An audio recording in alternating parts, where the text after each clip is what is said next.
On my return trip to Paris, I saw the first devastating signs of war. A train had been carrying whole school classes of children, old people, women. It had been machine-gunned.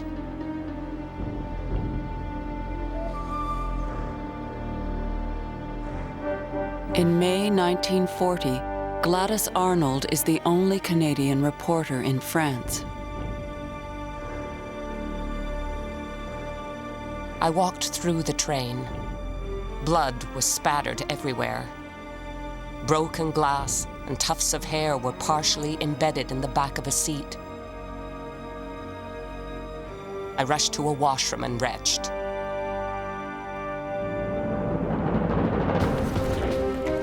German dictator Adolf Hitler has launched his lightning war. Denmark and Norway are first to fall, then Holland, Luxembourg, Belgium. Now, France crumbles.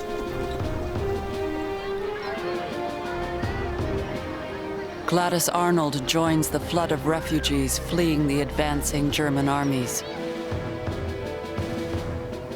In the midst of horror, they find kindness in a small French village.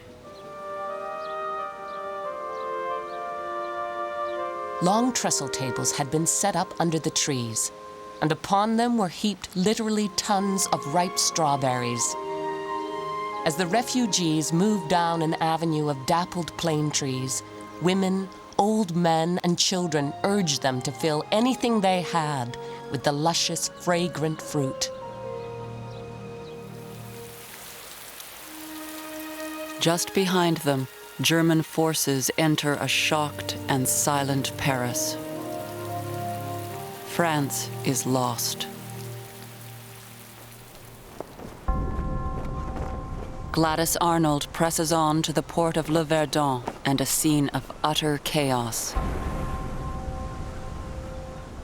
French officials, British officers, and dockhands tried to keep order and told us that we could take on board only what we could carry. People frantically clawed through trunks and boxes, tossing out the contents. Women were throwing away valuable furs, gowns, coats, and treasured trinkets. As warplanes battle overhead, Gladys Arnold escapes to an untroubled Canada. There seemed to be little awareness that our whole future was at stake. Should Britain fall, Germany would have a base from which to attack North America. I wanted to shriek, "Wake up, for God's sake! It could happen!"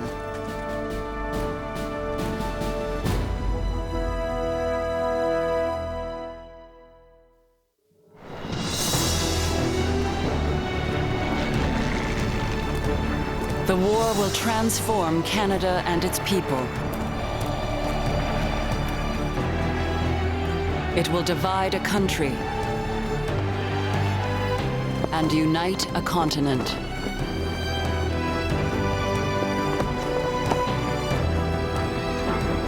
It will spark brutal intolerance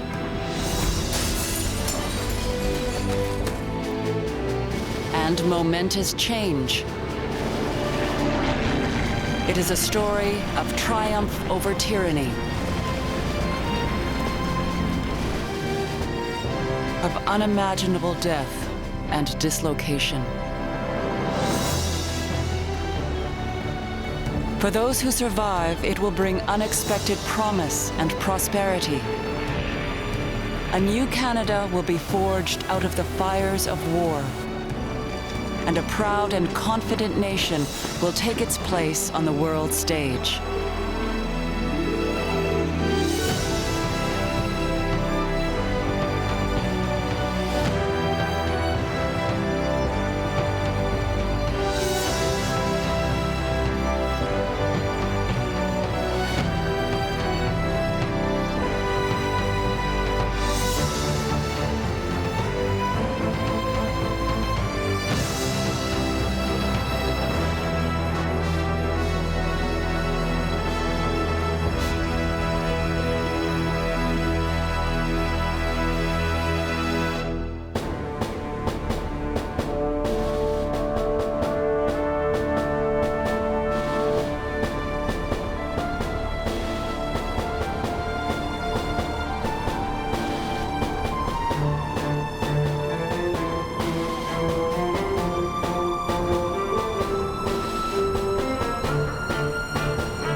June 1940.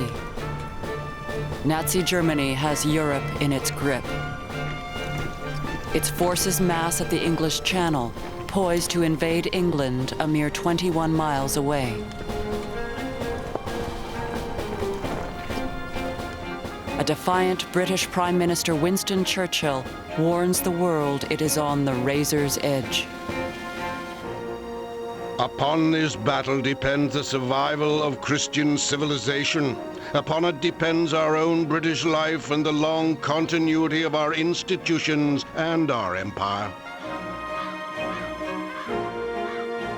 An anxious Prime Minister of Canada takes his morning walk among his collection of ruins at his Kingsmere estate. With Mackenzie King is his closest companion, Pat, an aging and arthritic terrier. King fears the worst is at hand. There is a real possibility of invasion of our shores. We have therefore changed now to the stage where defense of this land becomes our most important duty. It will involve far-reaching measures. Once Britain's dependent colony, Canada is now its most important ally. 21-year-old Charlie Martin is of English stock. The farmhand from Long Branch, Ontario, enlists in the Queen's Own Rifles. There was a sense of fear. If not fear, alarm that a foreign power could approach or even invade Canadian soil. England might be next, and after that, what? Nobody expected to be home by Christmas.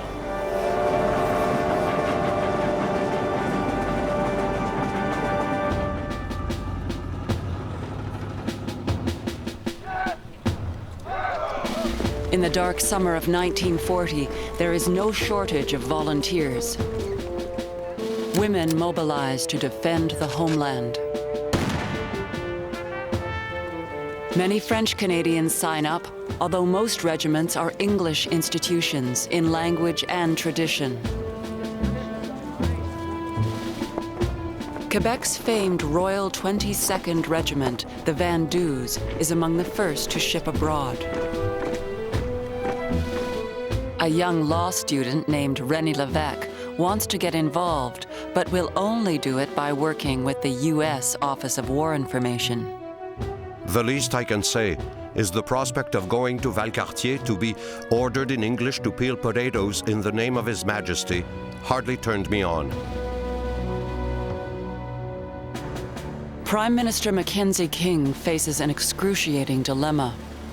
He has promised French Canada he will never conscript men for overseas service, but he must mobilize for all-out war. And so today, the Government of Canada introduced a bill in the House of Commons requiring persons to place themselves, their services, and their property at the disposal of His Majesty and the right of Canada. King crafts the National Resources Mobilization Act. It gives the government sweeping powers, but stops short of conscription for overseas service. Single men are called up to serve for home defense only. But many French Canadians suspect it is the first step towards conscription. Camillien Houde, the beloved and rambunctious mayor of Montreal, tells his fellow French Canadians to defy the law. I do not myself believe that I am held to comply with the said law, and I have no intention of doing so. And I ask the population not to comply with it. Houde is seized and spends 4 years in an internment camp with enemy aliens, communists, and fascists.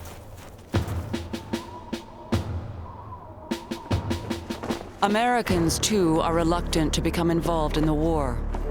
But President Franklin Roosevelt fears a British defeat and moves to secure his northern flank.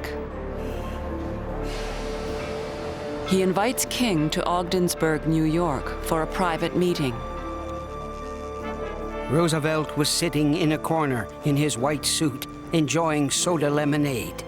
He looked exceedingly well, was in a very happy mood. Roosevelt drafts an agreement. It establishes a permanent board responsible for the joint defense of the two countries. I questioned him as to the significance of the use of the word permanent. He said at once that he attached much importance to it. I said I was not questioning the wisdom of it, but was anxious to get what he had in mind. He said it should not be designed to meet alone this particular situation, but to help secure the continent for the future. For Canada, the world has changed. King tells Parliament Canada's future lies with America. The new arrangement is part of the enduring foundation of a new world order, based on friendship and goodwill. In the furtherance of this new world order, Canada is fulfilling a manifest destiny.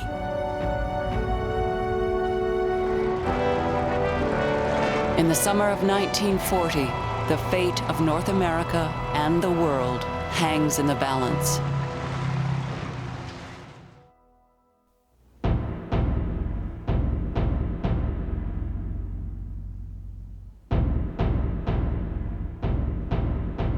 I have decided to prepare and, if necessary, to carry out a landing operation against England. The aim of this operation is to eliminate the English motherland as a base from which war against Germany can be continued.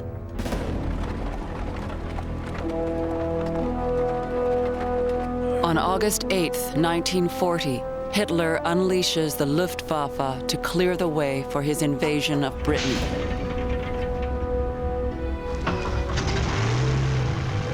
The Germans must destroy Allied air forces by the middle of September, or winter weather and tides will delay invasion until spring. Churchill tells his island their survival is now at stake.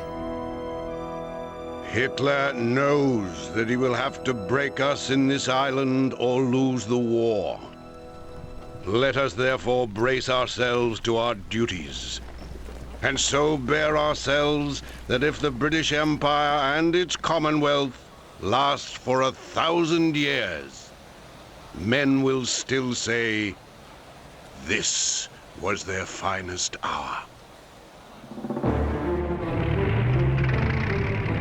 A few hundred Allied fighter pilots stand in Hitler's way.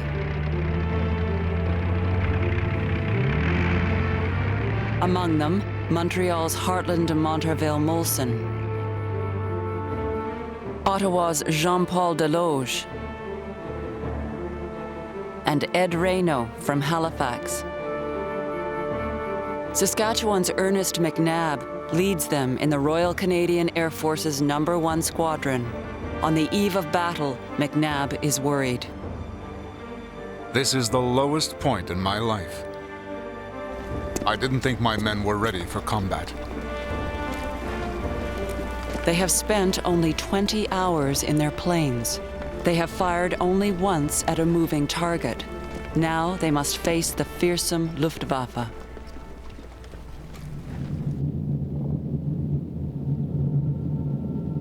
It is certainly an awful sight to behold those ugly black bombers in rank after rank.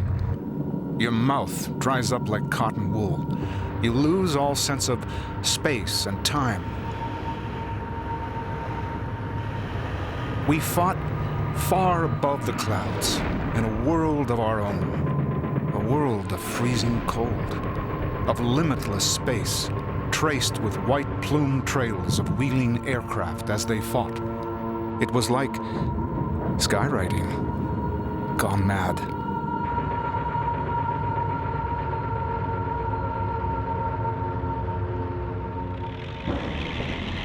In their first week of battle, 5 Canadian planes are shot down. Canadian airmen are outgunned and outnumbered. Hartland Molson is close to exhaustion. Since noon yesterday, we have done 7 patrols of at least an hour each. Having had 2 slugs and dinner, it is now time for sleep. Because we go at dawn tomorrow.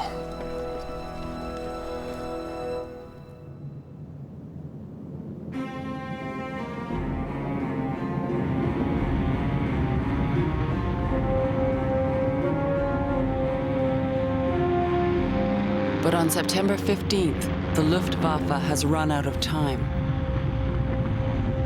Allied air forces must be destroyed that day.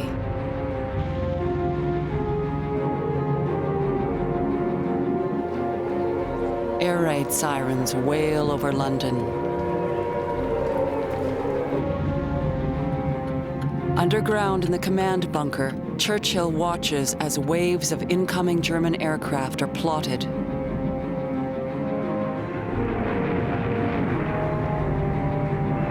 It is an all-out attack. Every plane the Allies have is in the air. I asked the Air Vice Marshal what other reserves have we. There are none, he replied. The odds were great, our margins small, the stakes infinite.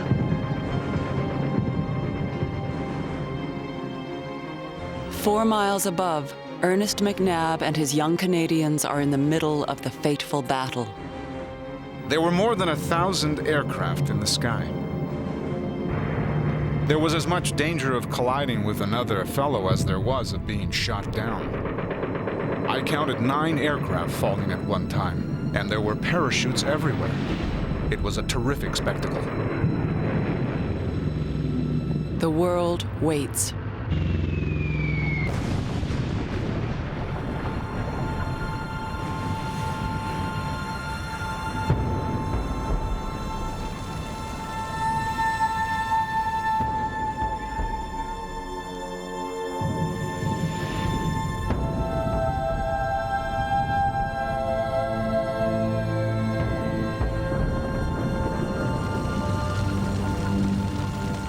By the end of the day, Germany has lost the Battle of Britain. Although British cities will be bombed nightly for the next 6 months, the threat of invasion is over, and Canadians have proven themselves in their first battle of the war.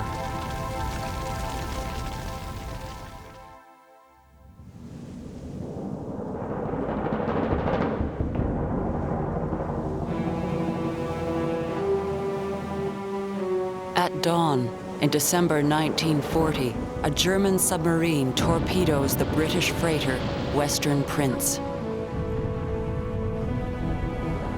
On board is C.D. Howe, Canada's Minister of Munitions and Supply. He is left floating in an open lifeboat in the icy North Atlantic. There's little chance of rescue. In Ottawa, the Prime Minister contemplates losing the man he considers most valuable to the war effort. Throughout the day, I have been turning in my mind possible men to take his place, but I can think of none.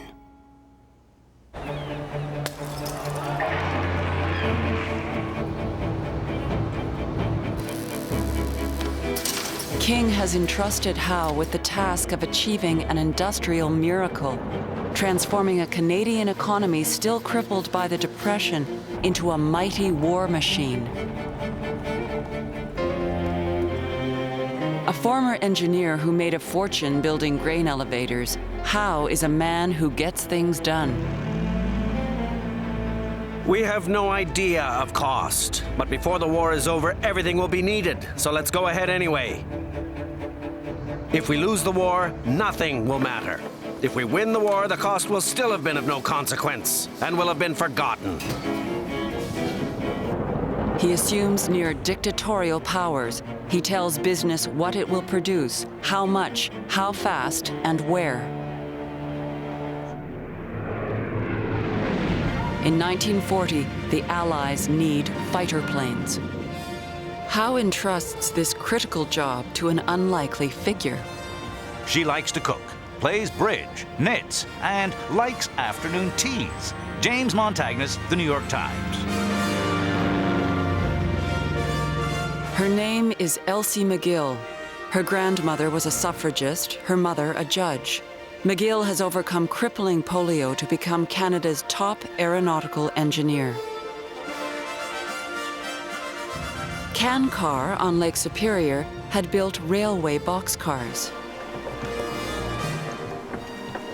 Now they have 1 year to build a plane they have never seen before. McGill must design the machines that will manufacture 60,000 different parts. Each must be perfect. They were designed so the parts would fit together like a child's mechano set. Parts from one airframe are interchangeable with those of another. You can see how useful this would be when they are repairing an airplane damaged in action. 1 year later, the first Hurricane rolls off the line.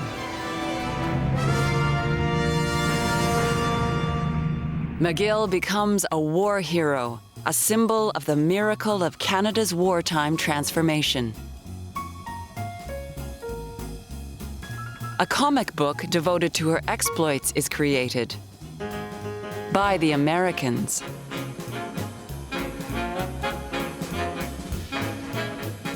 McGill is not alone. Almost half of the 7,000 people who work at the aircraft plant are women. For the first time, state-funded daycare centers are set up so mothers can work.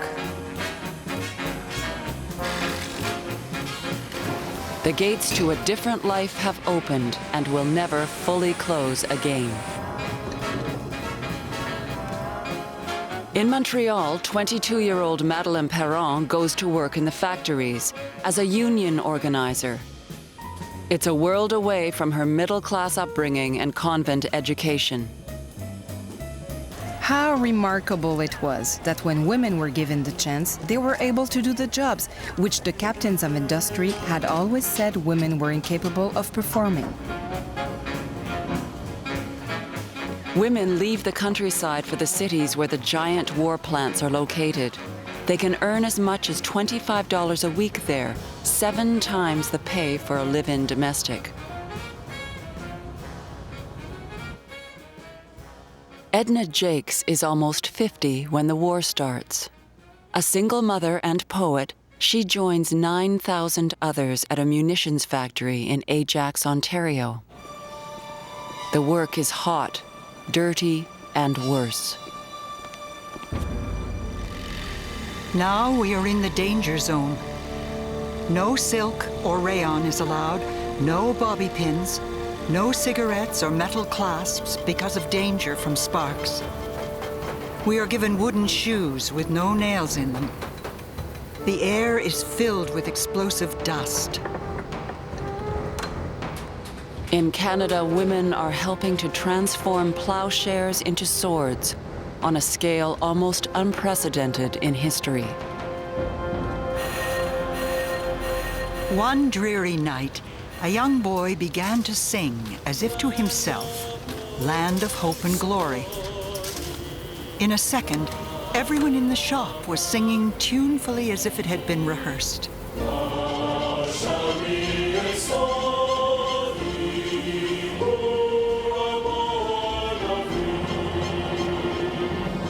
Up to the long white ceiling the song floated, and down the glistening hallways, and behind it the click of steel on steel, the whine of the presses, and the sound of the levelers tamping the powder.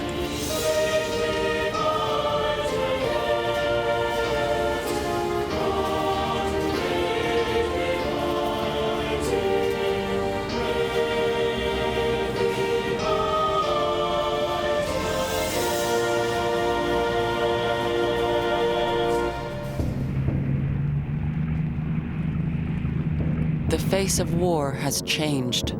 The struggle will be won as much in the factory as in the field. In December 1940, the man in charge of it all is facing death in the North Atlantic. After a day on the open seas, a small steamer appears. Clarence Decatur Howe survives to build his war machine. But none of it counts unless it gets across the Atlantic. The Canadians know it, the British know it. So do the Germans.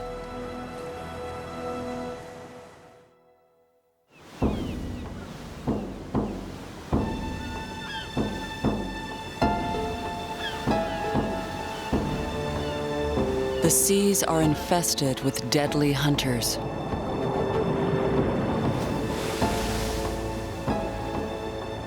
German U-boats are sinking the Allied freighters that carry precious cargo across the Atlantic.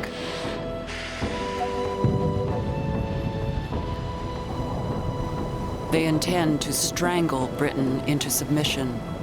2 years into the war, they are succeeding.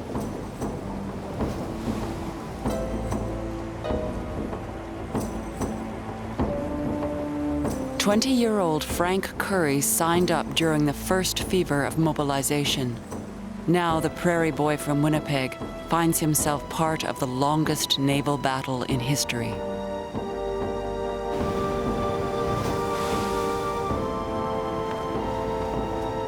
What a miserable, rotten, hopeless life. I cannot imagine a more miserable existence than this of being caught on a corvette in the Atlantic. It seems impossible that we can continue to take this unending pounding and still remain in one piece. One's joints ache and ache from the continuous battle of trying to remain upright.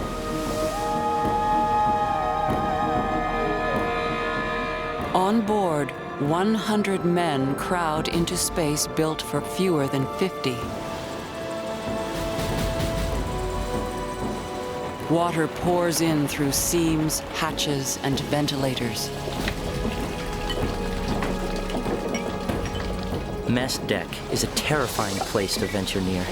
Knee-deep in seawater, tables smashed, clothes floating around in it, breakfast stirred in, the crew in an almost stupor from the nightmarishness of it all. If they could only portray all this in their recruiting posters.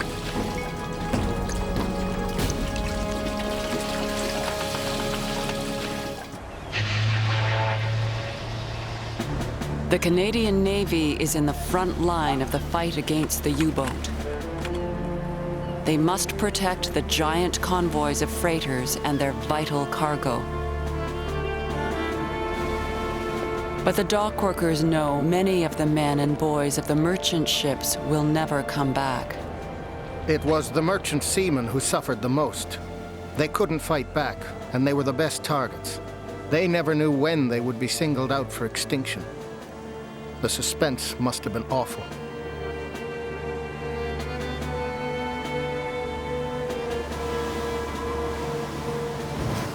The trip across the Atlantic is slow and treacherous. In defiance of security rules, Frank Curry keeps a secret diary. December 1941. Mountainous seas are breaking completely over the ship, and it is turning into massive coatings of ice as it hits. We are sheathed in 16 inches of ice. I do not know what keeps us from going to the bottom of the Atlantic.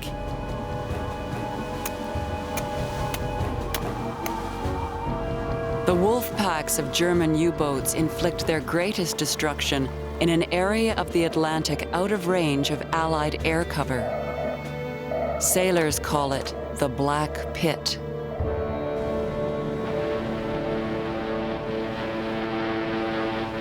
Sunday, May 10th, 1942. Sharp alteration of course on emergency signal. 6 to 8 German U-boats in pack formation laying across our course.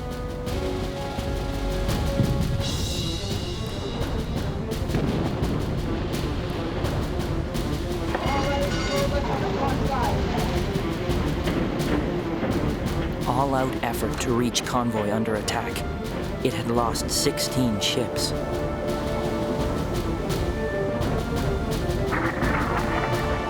Sunday, May 17th, 1942.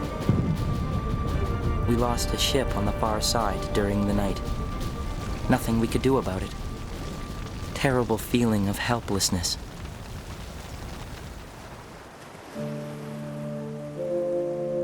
Fewer than half the merchant seamen survived the sinking of their ships. Freighters laden with iron ore or oil or explosives doom their entire crew.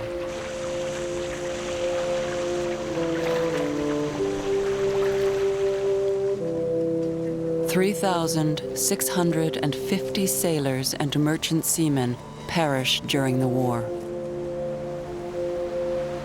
Those who return safely also pay an awful price. Even on land, Curry's crew cannot escape the dark grip of the war at sea. Half the crew took to the streets and battled amongst themselves in a wild, terrifying night. It was as if all the years of harsh and brutal living conditions had finally turned us into animals. It was degrading and depressing.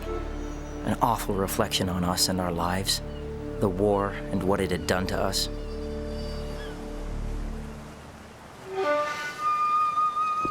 At the end of 1941, the war widens and tolerance becomes its casualty.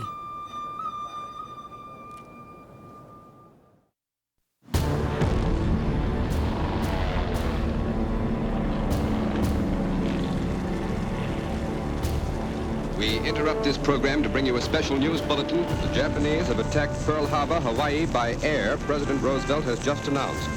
Sunday, December 7th, 1941. Japan's attack on the United States naval base brings a new enemy and a new ally into the war.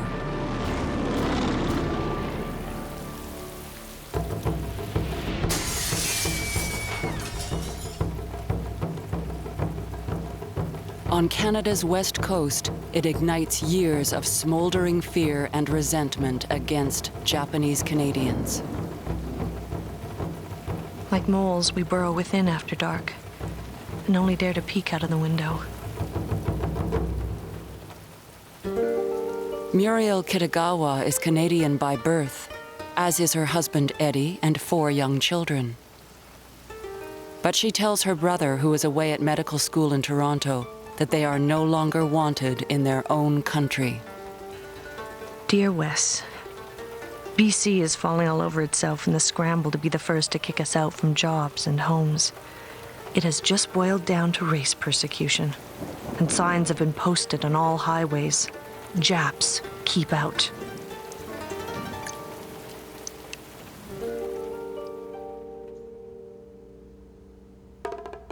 Japanese Canadians had already been photographed, fingerprinted, and identified by number. Now their schools and newspapers are closed. 1,200 fishing boats are seized. Sawmills, hotels, and the Canadian Pacific Railway fire Japanese Canadian workers.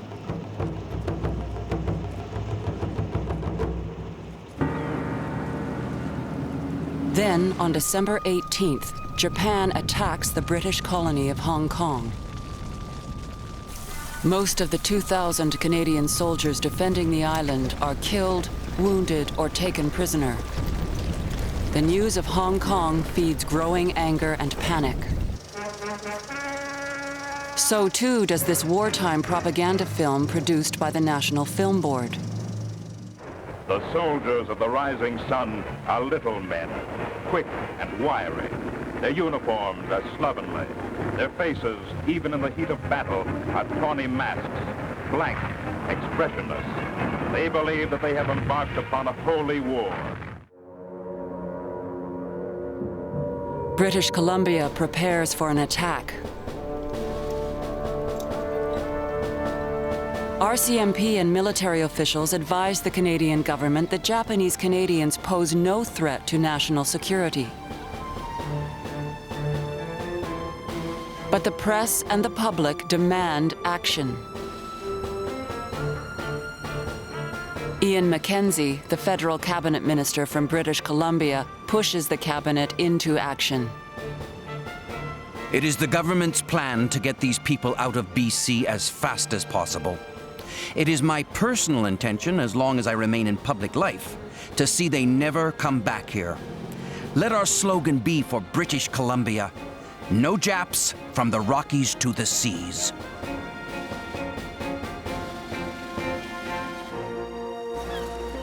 A 100-mile wide strip along the coast is designated a protected area. 22,000 men, women, and children of Japanese origin are forcibly uprooted from their homes, their jobs, and schools. Most of them are either naturalized citizens or born in Canada. They can take only 2 small suitcases each.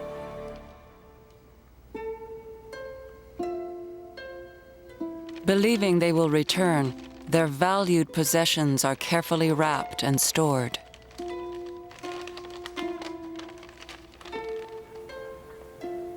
Many of those detained are taken to the livestock pens at Vancouver's Hastings Park Fairgrounds. Muriel Kitagawa goes there to visit a friend. Aiko sleeps in a partitioned stall. This stall was the former home of a pair of stallions, and boy, oh boy, did they leave their odor behind. The whole place is impregnated with the smell of ancient manure and maggots. Here and there I saw a child's doll and teddy bear. An old lady was crying, saying she would rather have died than to come to such a place.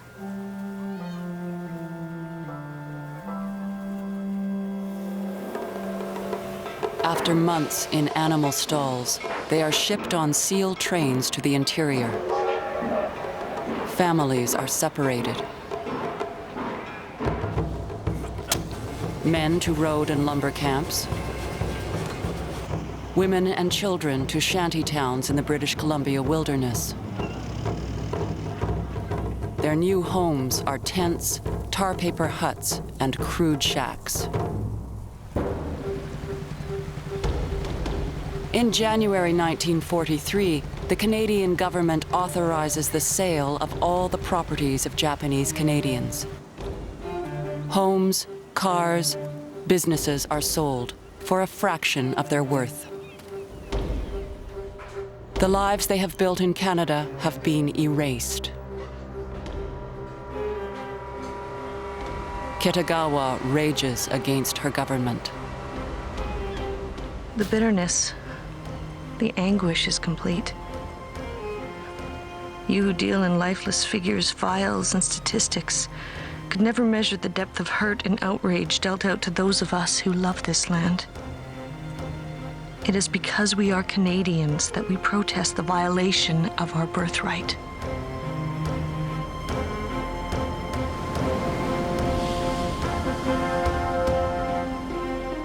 The movement of Japanese Canadians during the war is the largest forced exodus in Canadian history. Many will never return to the place they called home.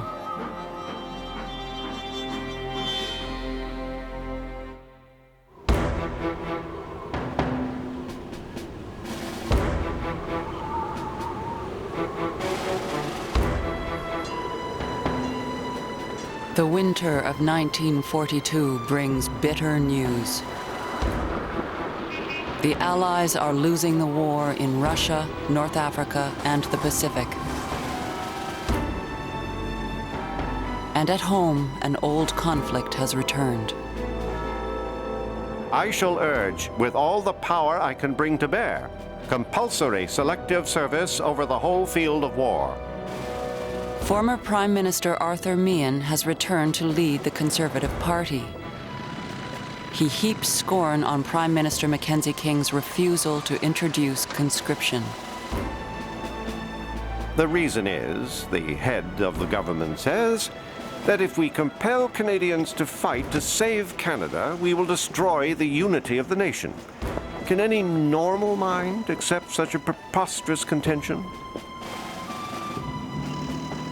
King is haunted by the Conscription Act of the First War, which split the country and ruined the career of his mentor, Sir Wilfrid Laurier. Meehan is the man who drafted that act.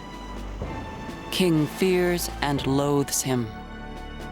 I am getting past the time when I can fight in public with a man of Meehan's type, who is sarcastic, vitriolic, and the meanest type of politician. 200 prominent industrialists, community leaders, and clergy meet in Toronto to form the Committee for Total War. Although there is no shortage of soldiers, French Canadians are not signing up at the same rate as English Canadians. James Duncan, president of Massey Harris and a veteran of the First War, denounces those who do not accept the need for conscription. I cannot help but marvel at the blindness that has struck them. I marvel that there can be a man or woman in this Dominion who does not understand that we are not fighting to defend this country or that country, but for our very existence as a free and independent nation, for the preservation of our inheritance, of our institutions, and our democracy. The group known as the Toronto 200 demand immediate conscription. English-language newspapers led by the Globe and Mail take up the cause. King tries to buy time. He announces a plebiscite that will ask Canadians to release his government from its no conscription promise. He hopes to defuse his political opponents, but he has lit a fire in Quebec. André Laurendeau is the editor of the journal L'Action Nationale. At the age of 29, he is already one of French Canada's most important thinkers. He voices their sense of betrayal. French Canadian nationalists are opposed to the very principle of the plebiscite. They deny the government the right to ask the majority to cancel a promise made to the minority. They repudiate the validity of the Canadian response in advance.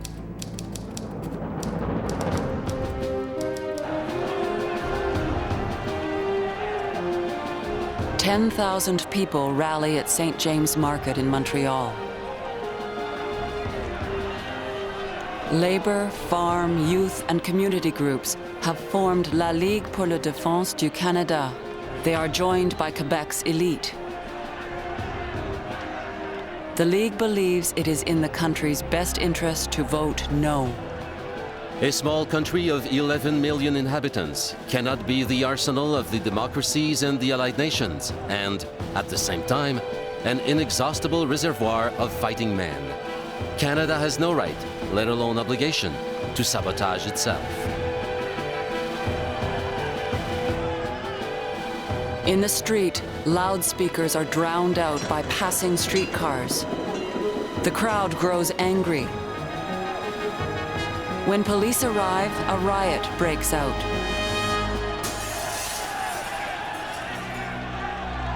Some demonstrators are arrested, more are injured.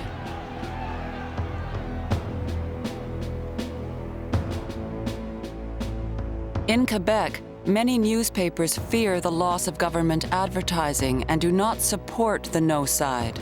The publicly funded Radio-Canada refuses to give the League airtime. Government ads brand the no side as traitors. English Canadians thought we were traitors who hadn't the courage to fight. We saw in them the horrible embodiment of might makes right.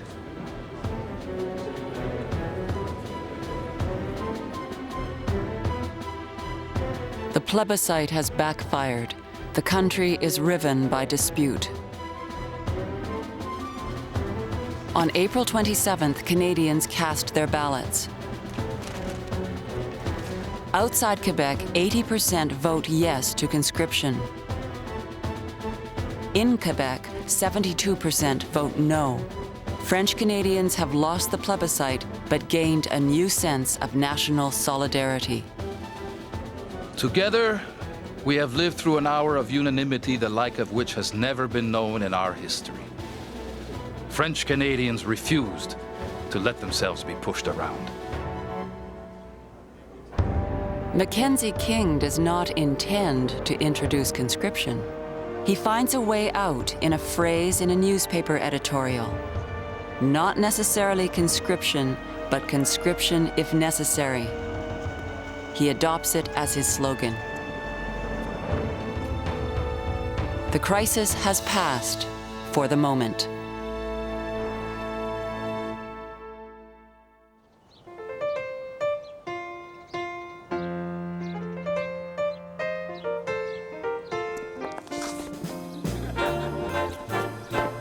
By the summer of 1942, Canadian troops have been in England for almost 3 years, waiting to go to war.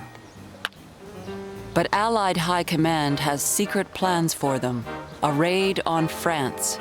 It will placate their Soviet allies, test German defenses, and it will give the Canadian boys a taste of battle.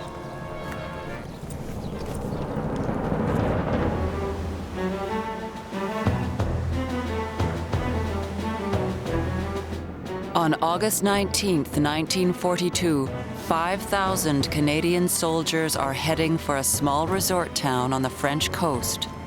Its name is Dieppe. There was a moon, small and pale, over my right shoulder that started me thinking of home and my girlfriend in Halifax. 19-year-old able seaman Albert Kirby from Woodstock, Ontario, pilots one of the landing craft. The raid's success depends on perfect execution and complete surprise. As they approach France, Kirby sees the sky light up with tracer paths. It appeared the enemy was awake and at action stations. Our hope of a surprise landing was dashed. The plan has already gone awry. At sunrise, Captain Denny Whitaker of the Royal Hamilton Light Infantry lands on the beach.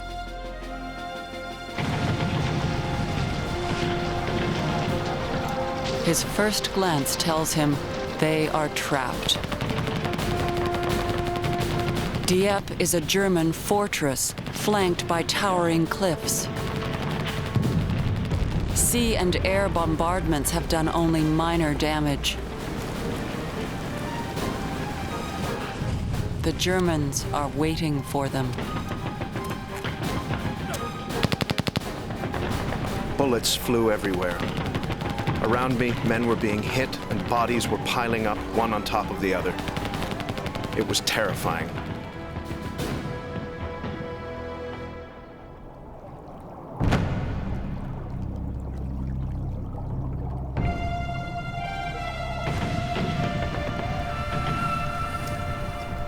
Miraculously, Whitaker and a few of his men fight their way off the beach into the town.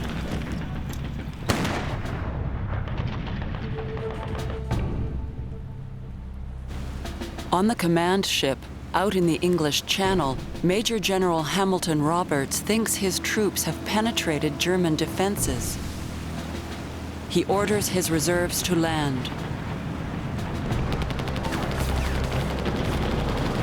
It is a fateful mistake.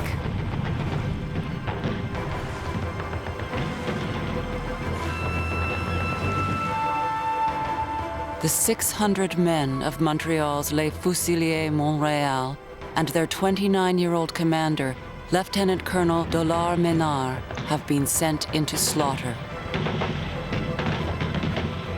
I was hit by a bullet and knocked to the ground. Bullet is like a razor cut to the face. At first you don't feel the pain. I was hit a second time. It seemed to explode all around me. I was no longer sure I was still in one piece. I managed to get up when I was hit for the third time, this time in my right wrist.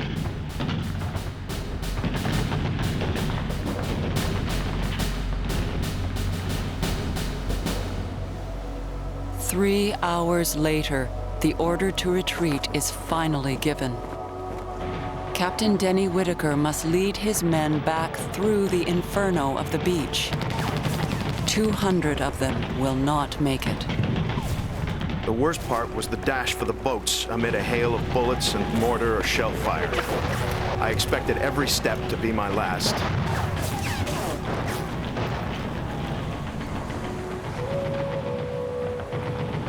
Lieutenant Colonel Dolar Menard, already hit 3 times, is still on the beach.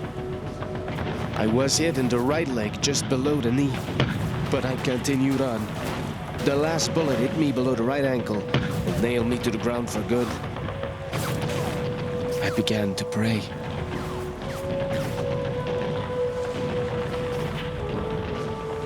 He is dragged, unconscious, to safety.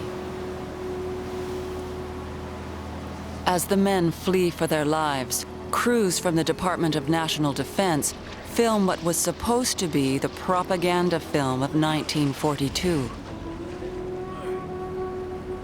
Canadians will never see it. Fewer than half of the Canadian soldiers who embarked for France returned to England.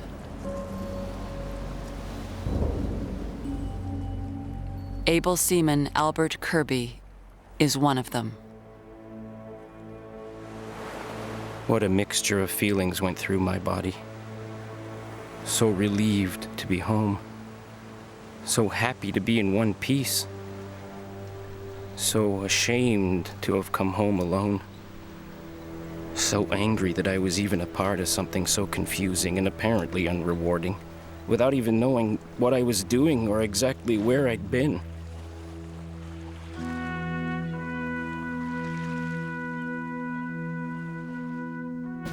At home, headlines proclaim the success of Dieppe. But casualty lists provide a telling rebuke. In one morning on a French beach, 907 Canadians have died. 586 have been wounded. 1,856 will spend the rest of the war in German POW camps.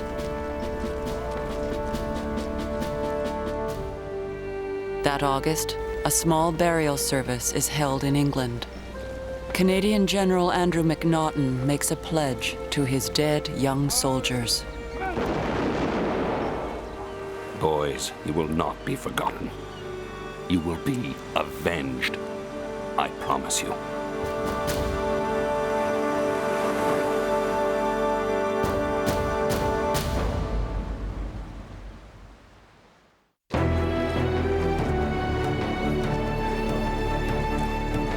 Four years into the war, Canada readies for the ultimate battle.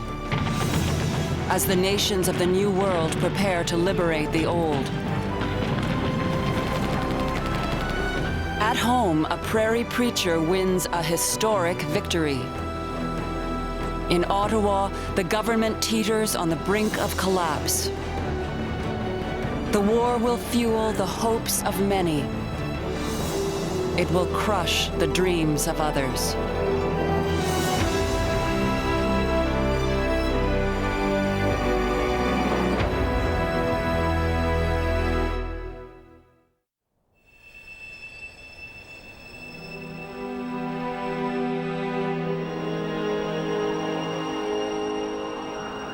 In 1942, the war extends its reach to the northern edge of the continent. The United States fears a Japanese attack by way of Alaska. They ask Canada for permission to build a military road through Canadian land to their isolated territory.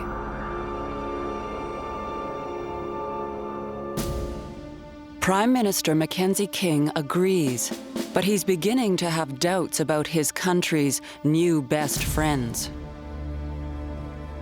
The road is less intended for protection against the Japanese than as one of the fingers of the hand which America is placing more or less over the whole of the Western Hemisphere. This would mean immunity from future wars, but increasing political control by the United States.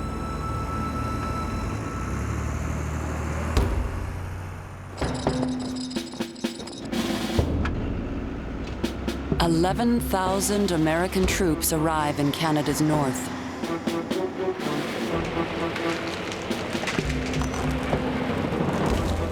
The 1,500-mile road is built in just 8 months.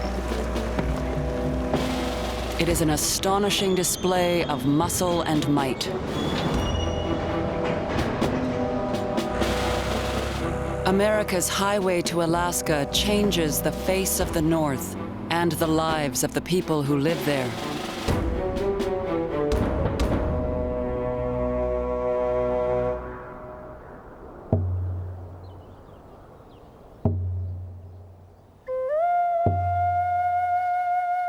Fourteen-year-old Ida Sidney's family are Tlingit, the native hunters and trappers of the southern Yukon. Before the army came, there were only 3 vehicles in town, Model Ts. Then, everybody started getting cars. People stopped using dog sleds.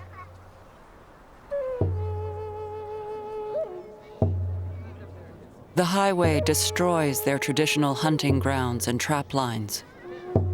It shatters the isolation of their native communities. Measles, dysentery, influenza, and meningitis spread. Villages are quarantined, but disease claims hundreds of victims, including Ida's 8-year-old sister. She was just crying with the pain. Beatrice died so quickly.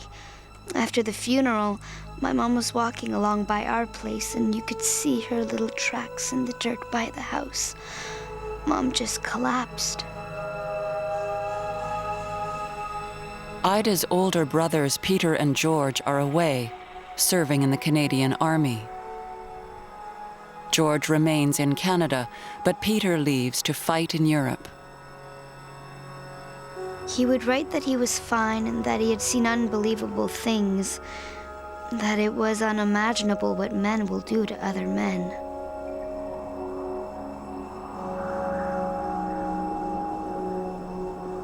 At home, too, the war brings sacrifice and secrets. The United States needs 60 tons of uranium for a new and powerful weapon. They ask Canada to secretly provide it from an isolated mine on Great Bear Lake in the Northwest Territories. Young Dene men are recruited to work at the mine. They call the black ore the money rock. They are paid 32 cents an hour to haul sacks filled with uranium ore to barges for the trip south. Paul Baton works for 3 months in clouds of radioactive dust. I was coated like flour in radium dust as it leaked from the heavy bags on my back. During the long barge trips, we would sit and sleep on the sacks. The dust would get into your clothes, your hair, mouth, and hands. In Ottawa, mining officials are warned that exposure to radium dust is harmful. That information is kept secret.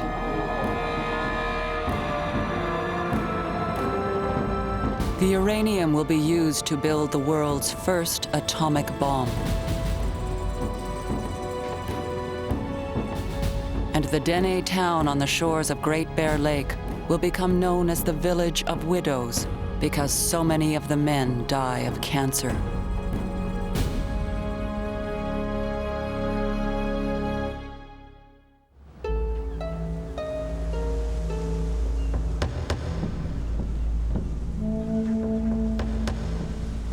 On May 12, 1942, a lifeboat drifts ashore near Cloridorme on the Gaspé Peninsula. In it are 60 survivors from a British freighter, the Nicoya. It has been torpedoed by a German U-boat just 15 kilometers offshore in the St. Lawrence.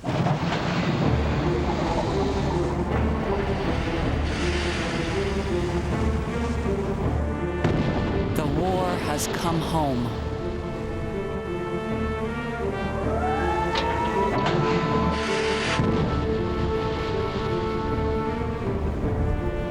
The St. Lawrence becomes a battleground.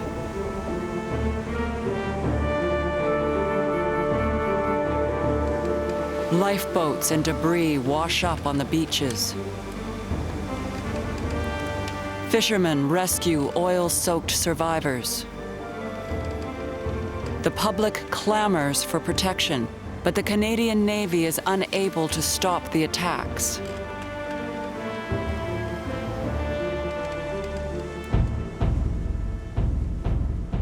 Near Cap Chat, the Canadian corvette Charlottetown is torpedoed.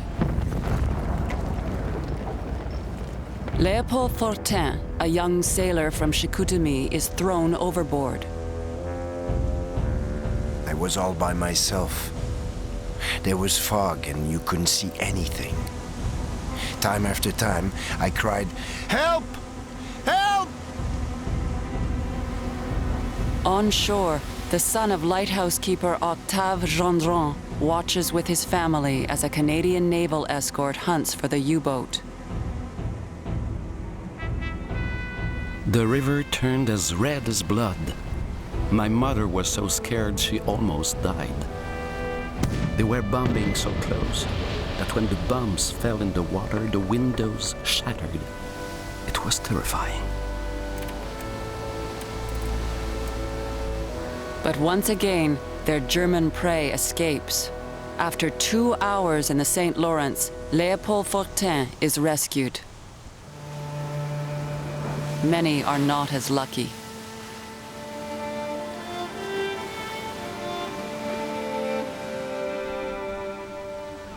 That fall, a ferry, the SS Caribou, is crossing the Gulf of St. Lawrence. It is torpedoed by a German U-boat and sinks, taking more than half its passengers with it.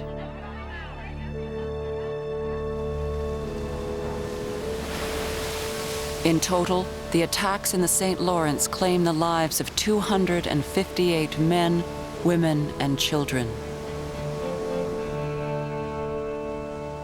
The war has become as real for Canadians at home as for the men overseas.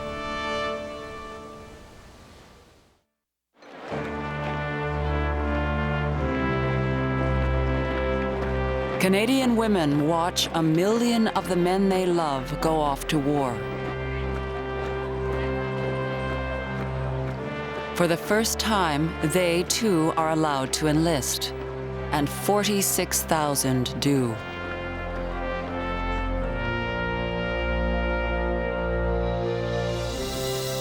Over 5 years, Canada's 11 million people raise $8.8 billion to finance the war.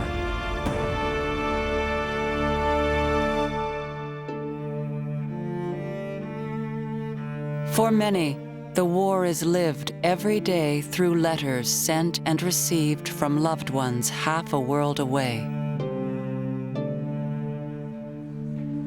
Everett Hill has spent 2 years in England waiting to fight. His family in Little Britain, Ontario, can only follow the events of his life from afar, including his marriage to an English girl, 21-year-old Joan Kitchell. It's surprising how with the right kind of girl, a few minutes walk out into the country can get you so far away from the war. Everett confides to his sister Velma. The change in his life has brought a growing, gnawing despair. I doubt if we will get home in 44, although I wouldn't mention that to Mom and Dad. I do hope I'm wrong, but somehow I think we have a long way to go before we head for home and heaven. I'm so darn restless. I want a home. And Joan, can you blame me?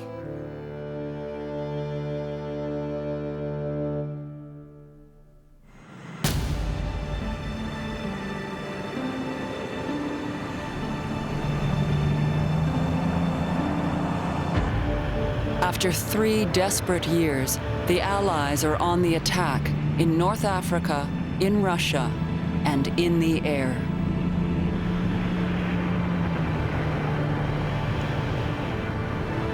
British and Canadian bomber groups launch massive nighttime air assaults on German cities.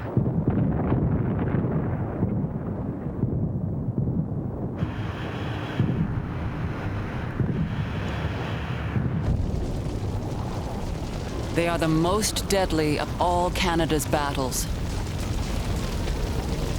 Almost 500,000 civilians are killed in the immense firestorms. And almost 10,000 Canadian airmen die on the bombing runs.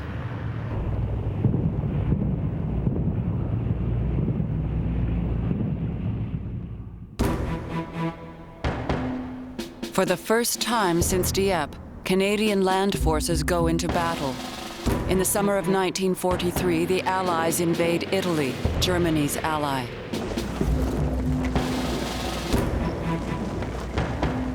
That December, the Canadians are ordered to take the Adriatic port that opens the way to Rome.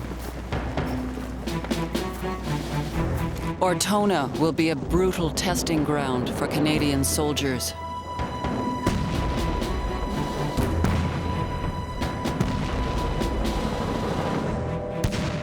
Quebec's Royal 22nd Regiment must break through the German lines outside the town. They are vastly outnumbered. But Captain Paul Triquet, a career soldier from Cabano, Quebec, rallies his men. The enemy is in front of us, behind us, and on our flanks. The safest place for us is the objective.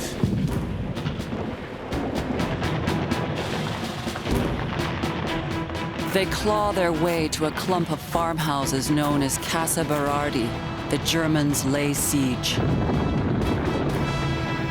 Only 9 of Triquet's 81 men survive.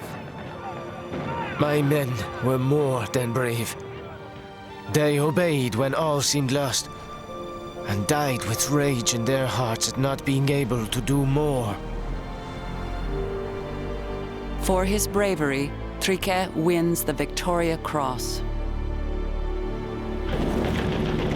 The Canadians enter Ortona 4 days before Christmas.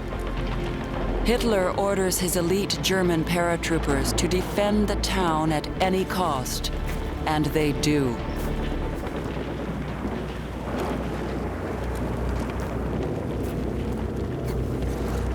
It is a kind of fighting Canadian soldiers have never before experienced.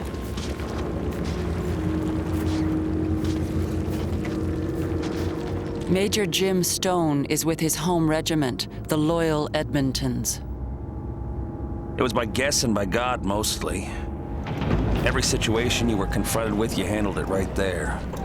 It took us quite a while to learn to keep people off the streets, because the streets were the killing ground. Every street is a trap, every corner an ambush.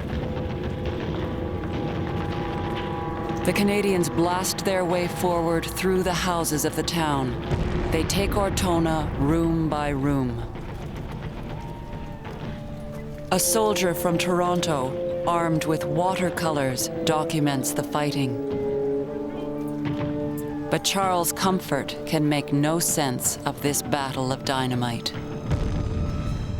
Tired, drenched, and mud-covered men tunneled their way from one house to the next like demon moles.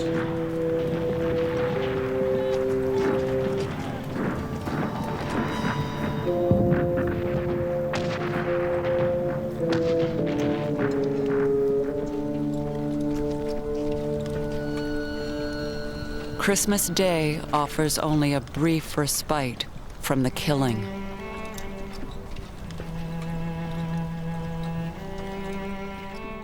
Silent night, holy night, we sang. It was indeed the holy night, wrenched and distorted with flame and dreadful sound, far from the peace and tranquility that frames the story of Bethlehem.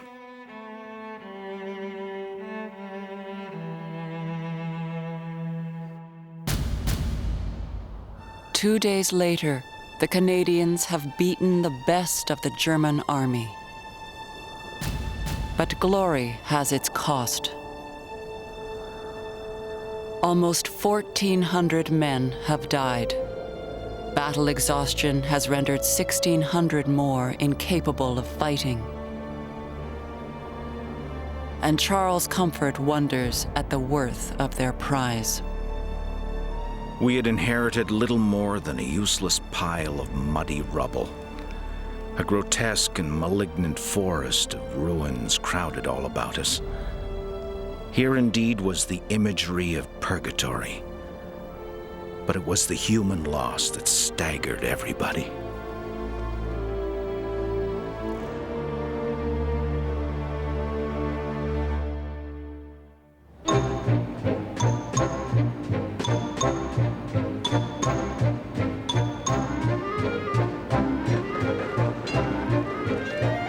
The war has made Canada prosperous. It has brought full employment and good wages. And it has made people think differently about what governments can do. In Montreal, the young union organizer Madeleine Perron watches the change. Throughout the Depression, our governments acted as though they were powerless to combat unemployment, to develop any decent welfare, health, or even educational services. And yet, almost overnight, this weak, obsolete, sluggish structure that was Canada's economy was transformed as Canada revved up to become the arsenal of the Allies.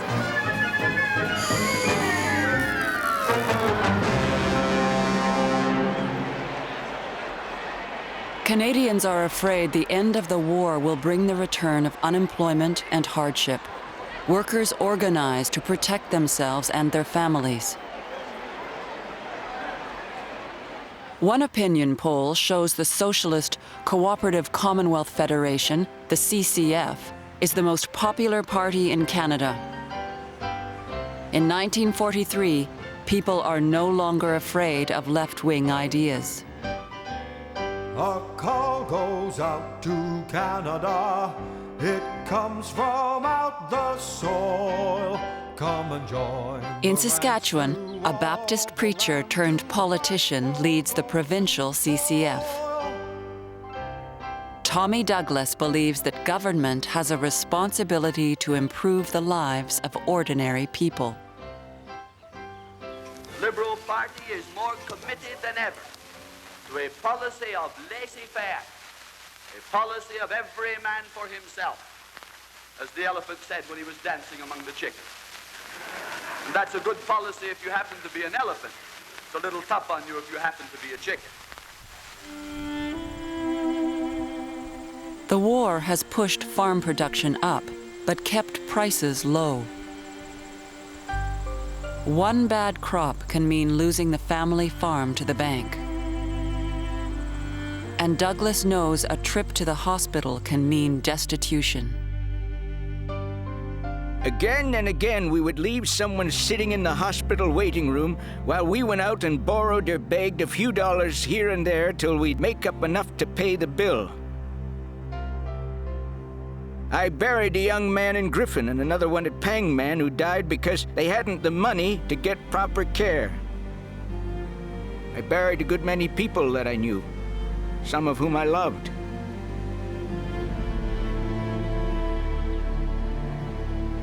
On their farm just north of Weyburn, Joseph Bush's family is struggling. 18-year-old Joe Jr. is doing what he can to help. We were in debt pretty bad from the 30s. Things were at a standstill. I mean, nothing was moving forward. My dad was a strong liberal. He went to a meeting, and when he came home at midnight, he was CCF because of what Douglas was preaching at the time, the vision he had. That winter, Joe's father is told he has cancer. He decides he can't afford the expensive medical treatment.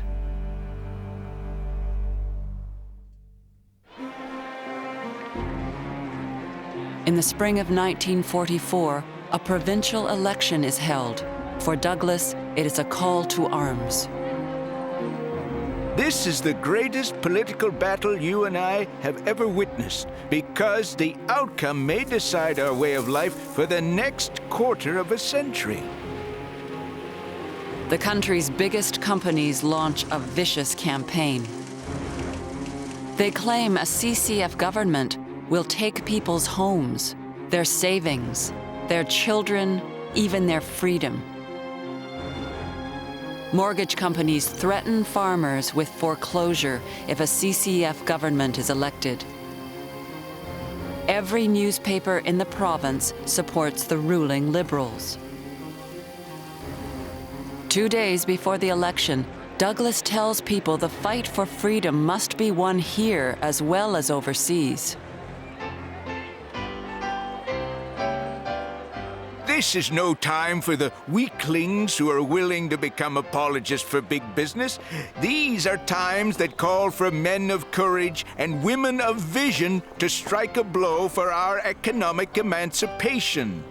Come on, farmer, soldier, laborer, from the mine and factory, and side by side you'll swell the tide.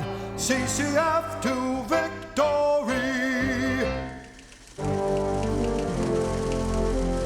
On June 15th, 1944, Tommy Douglas and the people of Saskatchewan make history.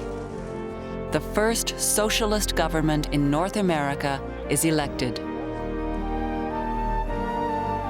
Douglas brings in free hospital care for pensioners, those on government support, and cancer patients.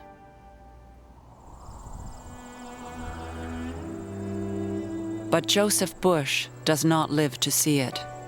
Just months before, he has died.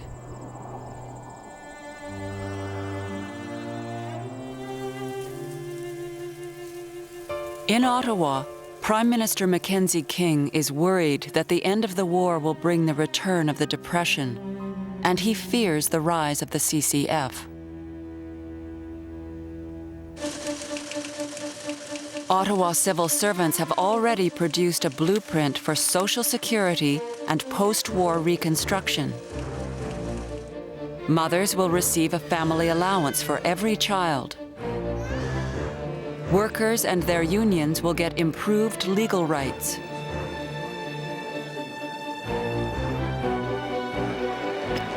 When a federal election is called, King's Liberals win a third term. King has stolen the CCF's thunder. Modern Social Security has been born. But none of it will matter unless the war is won.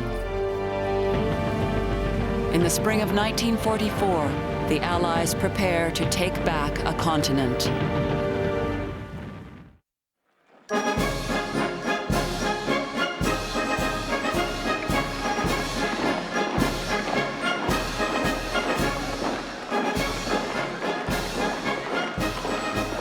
For 4 years, German dictator Adolf Hitler has been Europe's master.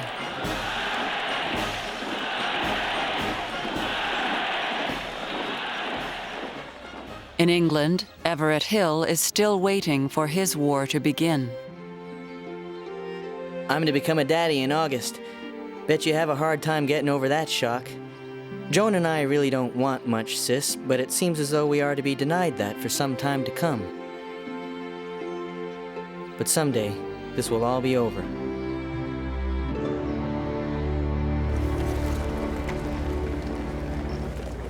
As the spring of 1944 turns to summer, the waiting ends. In the south of England, 156,000 Allied troops prepare for battle.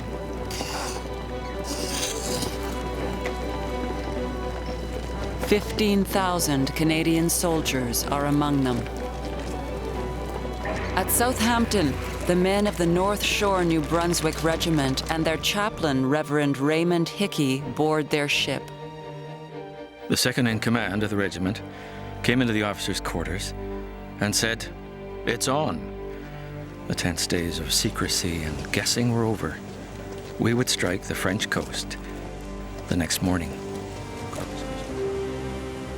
Reverend Hickey gives his men the final communion before battle. Corpus Christi. For many, it will be their last. Corpus Christi. Corpus Christi. Amen. Operation Overlord is the largest invasion in human history.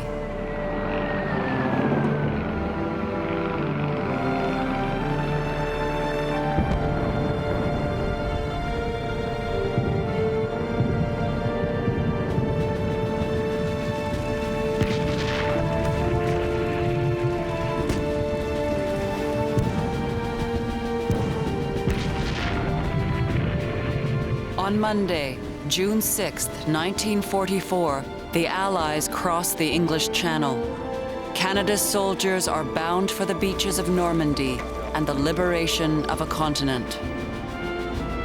Charlie Martin and the Queen's Own Rifles are minutes from battle.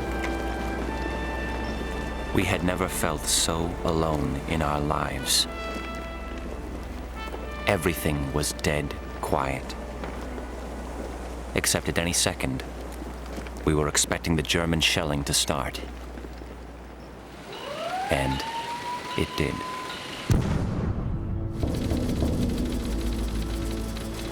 Under the command of General Eisenhower, Allied naval forces, supported by strong air forces, began landing Allied armies this morning on the northern coast of France.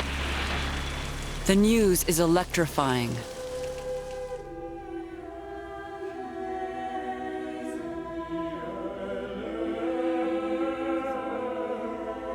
In Ottawa, Edna Jakes embraces it with fear and with hope. Thousands of people jammed the churches.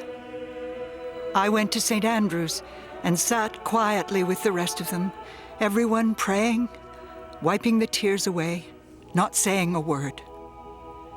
We all seemed one humanity, I guess you would call it, united in an overwhelming prayer that somehow peace would come.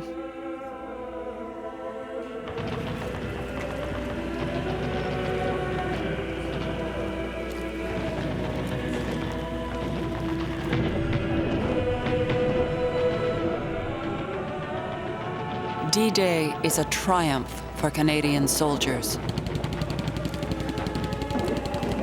They advance farther than any other Allied force. It is triumph won in blood. During the first 6 days on French soil, almost 3,000 Canadians are killed or wounded. Near the town of Carpiquet, the North Shore's Reverend Raymond Hickey returns to a scene of battle. You could fancy how the wheat field had been just like any of our wheat fields back home. But now the wheat was trampled into the earth. The ground was torn with shell holes, and everywhere you could see the pale, upturned faces of the dead. Carpiquet was a graveyard of the regiment.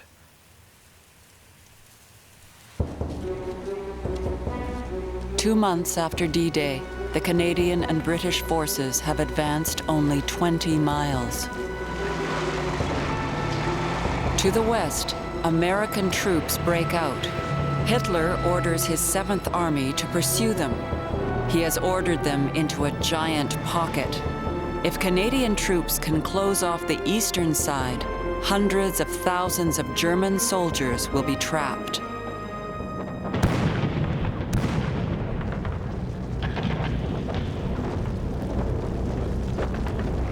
The pocket becomes a seething cauldron of death and desperation.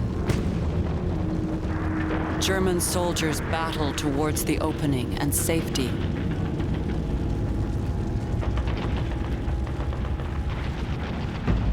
"32-year-old Major David Curry and the South Alberta Regiment must stop them." In the distance, we could see rising clouds of dust. The column stretched as far as we could see. It was an awe-inspiring sight and appeared to be a crushing force.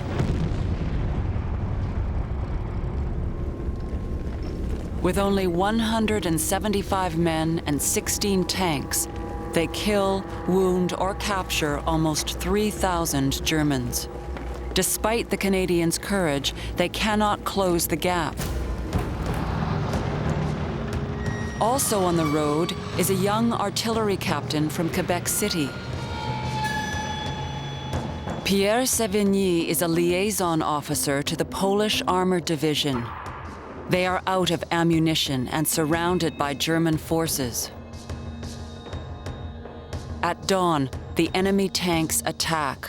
Only an artillery barrage from the Canadian lines can save them. Sévigny radios the Canadians and prepares to die. The steel monsters were moving forward with all their guns firing. 500 meters. 300. 100. All of a sudden, a hurricane. The noise of thunder. The earth was quaking. Our guns were firing. We were saved.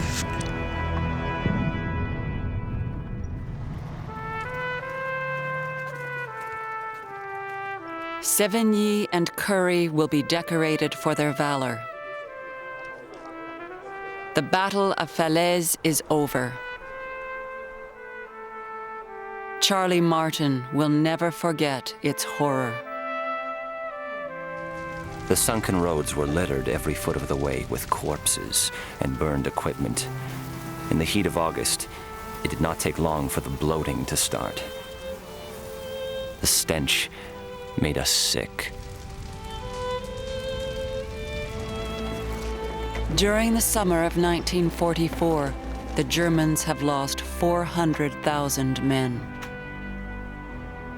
Of 20,000 Hitler youth who marched into Normandy, only 300 are left.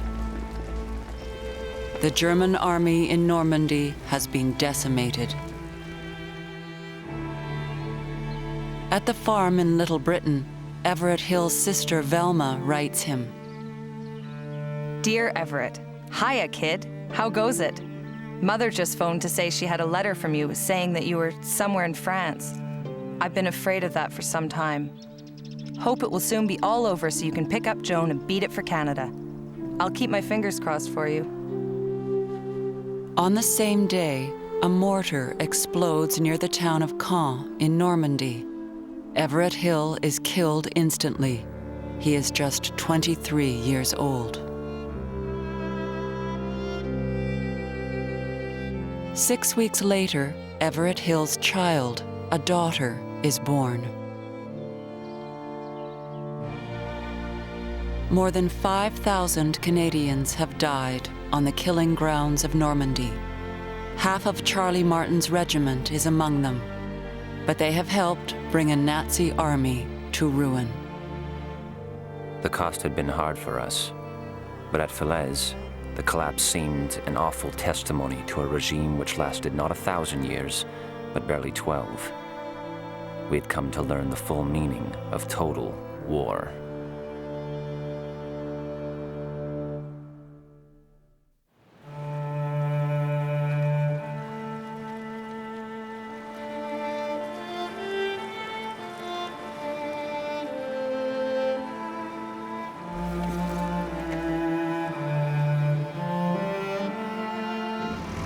In September 1944, Canadian troops have reached Holland's Scheldt estuary. They are in their 4th month of fighting. The grim campaign through Northwest Europe is taking longer and costing the lives of many more Canadians than expected. At home, support is growing for conscription. But Prime Minister Mackenzie King fears it will divide the country.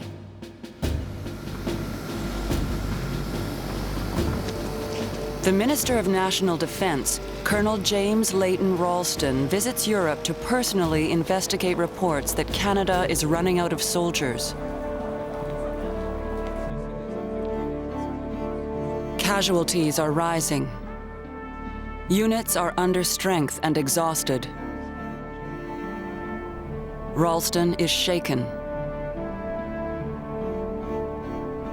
He tells his aide-de-camp he has made a fateful decision.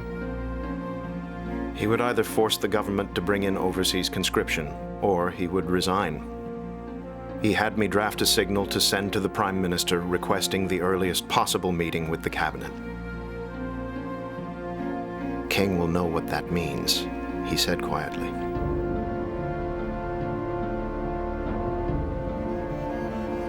In Ottawa, King the Mystic has a prophetic dream. He will triumph in the coming battle. This is going to be a trying experience for me. Indeed, Ralston has been a thorn in my flesh right along. However, I have stood firm before, and I shall do so again. At Cabinet, Ralston's call for conscription finds support. King becomes convinced his own cabinet is plotting against him. It is perfectly plain to me that in pretty much all particulars, my position is becoming identical to that of Sir Wilfrid Laurier's, where his supposedly strongest colleagues left him one by one and joined their political enemies and became a party for conscription. But King has an ace up his sleeve. Retired General Andrew MacNaughton. The immensely popular MacNaughton assures King conscription is unnecessary. He is certain he can convince enough men to enlist voluntarily. King forces Ralston out and appoints General MacNaughton the new Minister of National Defense. But MacNaughton's rejection of conscription is considered a betrayal of his own men. When he tries to raise recruits near Ottawa, he is booed and pelted with debris. The effort is in a shambles. The country is on the verge of crisis. On the morning of November 22nd, Mackenzie King gets a telephone call that changes the course of Canadian history. It is MacNaughton. He tells King Canada's military commanders are refusing to continue the campaign for volunteers. He said it was like a blow in the stomach. If the commanders began to resign, the whole military machine would run down, begin to disintegrate, and there would be no controlling the situation. King realizes the Army's decision could be a fatal blow, but it may also be a way out. He calls an emergency cabinet meeting for later that day.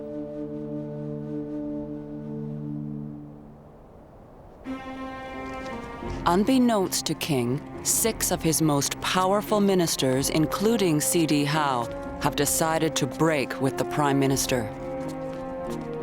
At a secret meeting before Cabinet, Minister of Mines Thomas Crerar draws up the plan of action. Our several resignations should go in at the same time. We were in a serious situation. The action we were contemplating might bring about the downfall of the government. In the East Bloc, King is meeting with another member of Cabinet. King has changed his mind. He has decided to introduce conscription. But he must obtain the support of Justice Minister Louis Saint-Laurent. The eminent lawyer is Quebec's spokesman in Cabinet. King uses the threat of an army revolt to justify his reversal to Saint-Laurent. I spoke of how impossible government, law, and order might become. He was very much perturbed. Saint-Laurent spoke of it as raising serious questions of relations of army with government. Very serious, if there was anything in the nature of a palace revolution. King's fate rests in Saint-Laurent's hands. He decides to support King and conscription. King announces he will send 16,000 of the men trained for home defense to fight overseas. Some protest the decision, others desert. 2,400 of them reach the front line. By the time they get there, they are no longer really needed.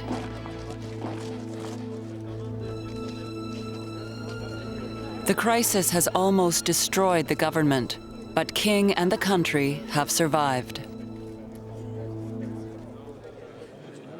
In Quebec, André Laurendeau expresses a grudging admiration. He knew the trick of holding a vast, divided country together. Like a diligent tailor, each night he mended the wear and tear of every day. He sewed and darned and redarned so much and so well that the cloth more or less held together. If he had disappeared, a reign of violence would have followed.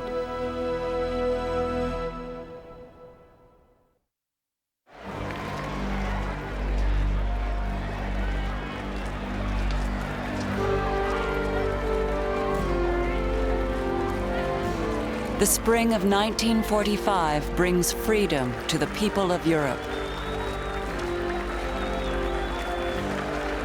The Dutch embrace their Canadian liberators with overwhelming joy and gratitude. War's long agony is almost over. Of the 400 young men he signed up with 5 years earlier, Charlie Martin is one of only a handful still in active combat. But in Holland, he is raked with machine gun fire.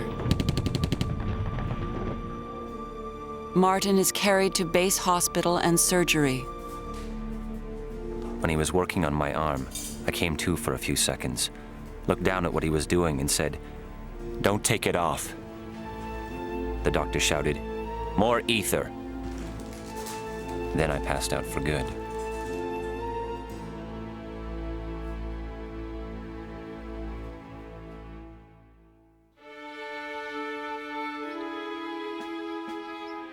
In early May, the North Shore's Father Ray Hickey is saying Mass in a ruined barn just inside Germany. I could see a ray of hope in every face. Then someone rushed in and shouted, "The war's over. It's over." One fellow by me calmly said, "Well, I guess that's it. Eh, Father?" Most of the lads just stood there, watched me take off the vestments, then quietly walked away.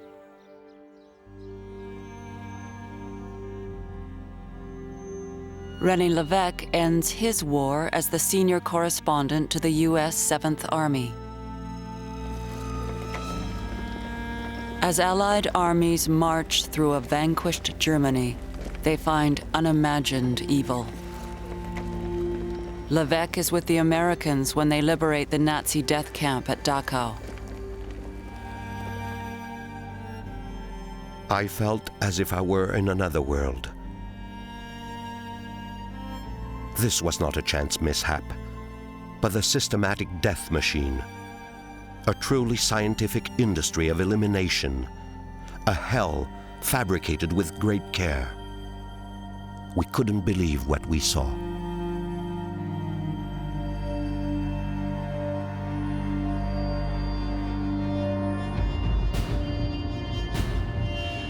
The Nazis have taken the lives of 6 million Jews. For the doomed Jews, the camp barracks where food, clothes, and valuables were kept represented life and salvation. In the camp at Auschwitz, they gave those barracks a name: Canada. Both were out of reach. During the war, only 450 Jews fleeing the Holocaust are given asylum in Canada.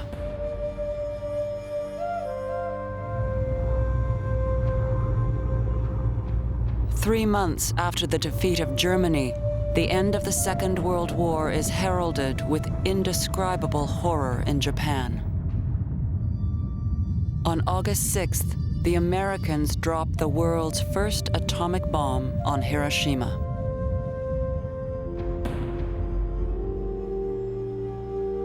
The war has scarred the world like no other and stolen the innocence from an entire generation.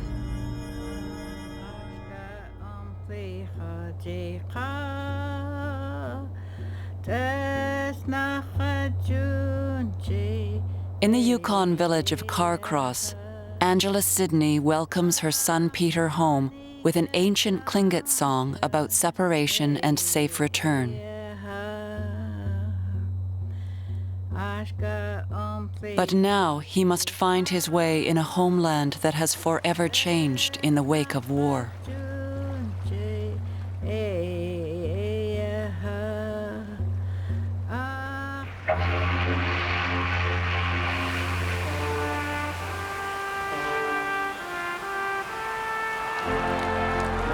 For thousands of young Canadians, it is time to come home and to hope for a better future.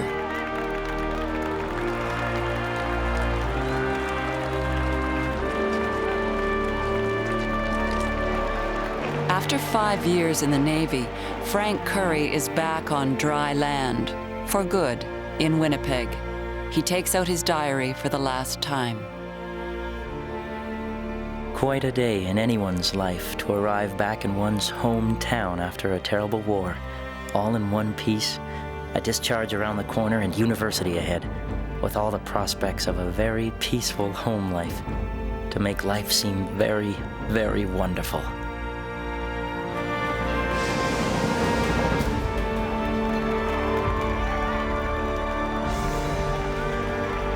For some, coming home will mean distinguished careers. In the military, for Dieppe hero Dolar Menard. In business and politics, for Pierre Sévigny. After years of war, Charlie Martin returns to Canada with both arms and a heart full of hope. There was a whole new world to be faced by riflemen and hundreds of thousands of others. We had fought to preserve one world. Now in 1945, we faced another.